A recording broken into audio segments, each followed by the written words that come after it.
sides, and this pipeline also should be insulated while working. Everywhere there should be insulation up to the steam engine. This is comparatively small boiler with matching capacity for 10 horsepower, but for 20 horsepower boiler will be little bigger, having a heating surface of 150 square feet heating surface of the tubes. In this boiler it is 80 square feet heating surface, and still more bigger boiler for 50 HP, the heating surface will be 330 square feet heating surface of the tubes and header pipes, etc. Whatever water is delivered by this pump, entirely it goes to the boiler. It should not go entirely to the boiler, only required quantity of water must go. So here there should be T connection, and it should go back the water into the tank, which has not been shown here. So please correct this one. It should be T connection here. There should be valve here, and again here on the after T also there should be valve. So we can regulate the water going to the boiler in a less quantity or more quantity. So in a diagram it will be shown properly, but here connections by haste they have made, and they have forgotten to show or connect the return pipe going to the water tank. Extra water which is not required into the boiler should go back to the water tank.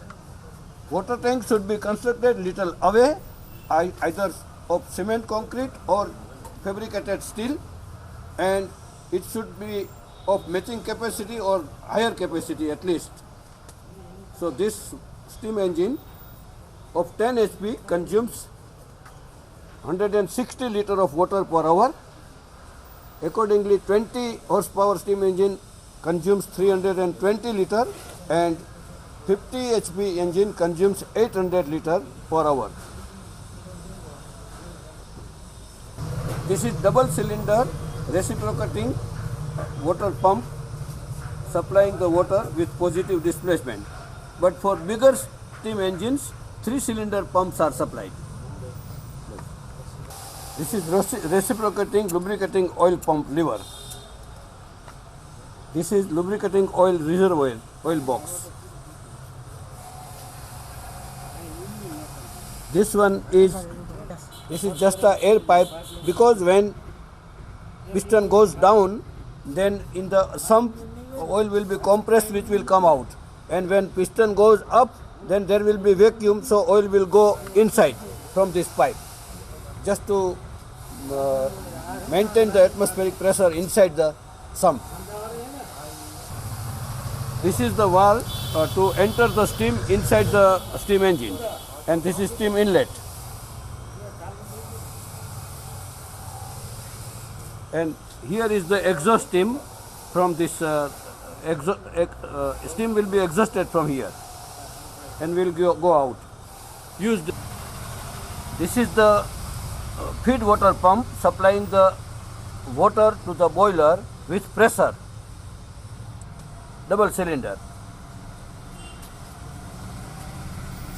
Here is the water outlet. Upper is water outlet,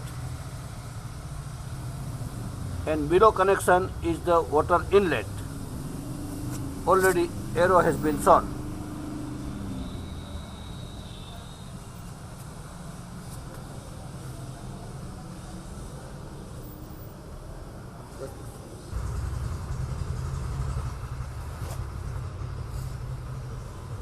This is water separator, which has been already explained.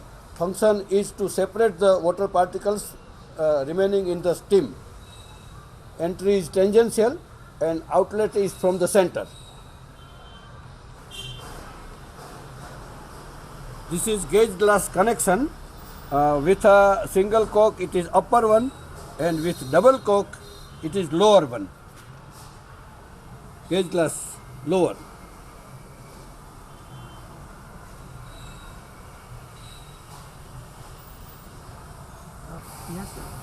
steam outlet pipe of 1 inch diameter which comes out the superheater and goes to the steam engine.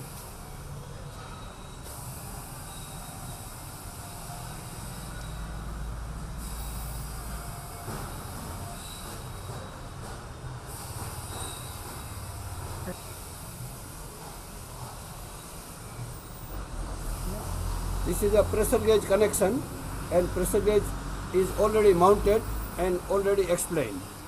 And backside is a safety valve. Backside is a safety valve.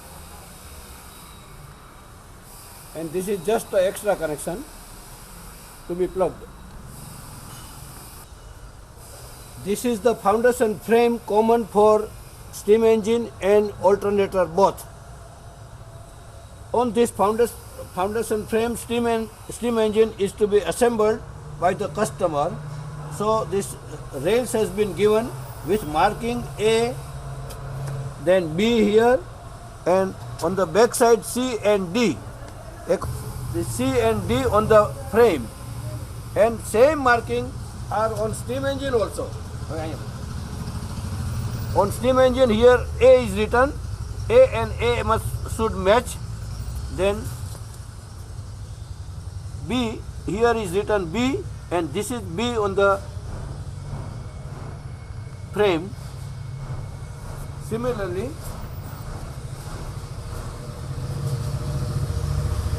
on the engine there is a C here, and on the frame C is here. Similarly D and D. And for the pump,